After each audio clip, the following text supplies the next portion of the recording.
All right, we're going to talk about tactics again. Tactics. Well, so you've got the false nine, which is I think a really deadly spider. I think so. No. You try never to have one of them in your team. Not even. Never have one in your team. Don't play him. Keep him off the team bus. Yeah, keep him off. No, clearly we're not the people to do this. Last week we brought you Francis, and this week, as a special treat, we're going to bring you Francis again. He's from Scotland. He lives in America, and he knows all about Cambridge United. Thanks, lads. Unfortunately, I don't know too much about Cambridge United. All I know is that they won 4-0 in their last game, and they don't play a 3-5-2.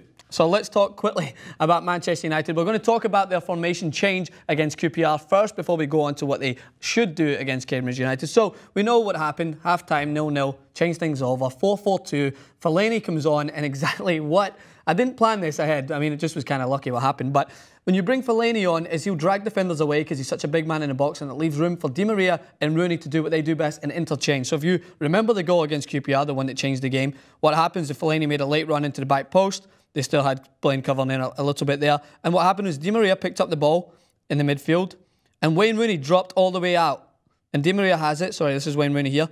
And he picks the ball up here. Di Maria makes a run in behind, takes two defenders with him who follow him. Di Maria's pissed because he doesn't get the ball, but it goes out wide. The ball comes in the box. The markers are too busy watching Wayne Rooney's late run and Di Maria. It bobbles in there, and there's Fellaini at the back post making a late run and just bullets it into the back of the net. And that's what happens when you bring on a big man like that. I'm not saying that you're going to constantly get ricochets and you're going to get goals that way, but when Manchester United get the ball wide, quick, get it in the box, they're so dangerous. If you look, don't just take my word for it, go and look at their goals this season. When the ball gets put in the box, they're there, they pick up the scraps, and they put it in the back of the net. And that's what you're going to have to do when it comes to playing against better teams in the Premier League. But do not take Cambridge United for granted, because we know every year FA Cup has upsets. And Cambridge United, their first time back in League Two for a while, and they've just won the last two games on the trot. There's always one upset every year, so you shouldn't be going into this game as a means of taking them lightly, especially with Manchester United still trying to figure things out. Use this as basically a foundation to try and build some partnerships in there. And this is what I would like to see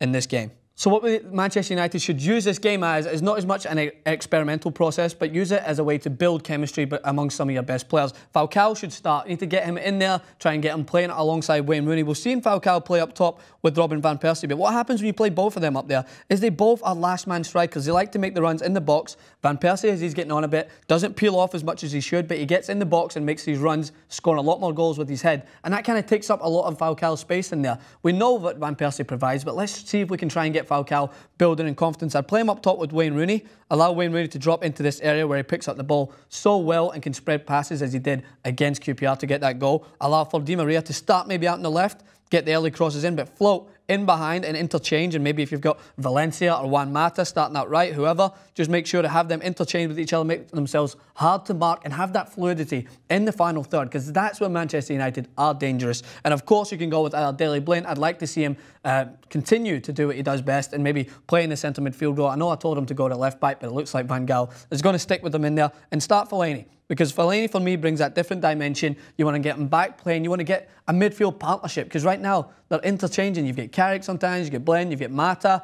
You need to get a foundation in there of moving up and back together to make sure that they're not caught with counter-attacks. And of course, you can bring back Raphael, get him some match fitness. But do not take this game lightly. You have to go out. Comfortable win. I'm looking to maybe a 3 or 4-0 win for Manchester United to be comfortable going into the next round. But who knows? Make sure to subscribe to TYT Sports. Also, we're bringing you a recap of the game, full-time Devil fans, so come back here and look at that. And lads, as always, it's been a pleasure. Thank you, Francis. Exactly what I was going to say. Is it? Yeah, nail on the head. Yeah, I thought so. Thank you. Right, subscribe to TYT Sports. That's the Young Turks. That's what that stands for. That's basically it, I suppose. Anything you want to add? Yeah, just watch the videos. They might be covering the old Super Bowl. Ah, yes. Which I think, I don't know. Not an I guess actual it's bowl, like Ian. oh, really? Not an actual bowl. Right, is it fair to say the defence area is where we need most investment, most improvement, most new blood?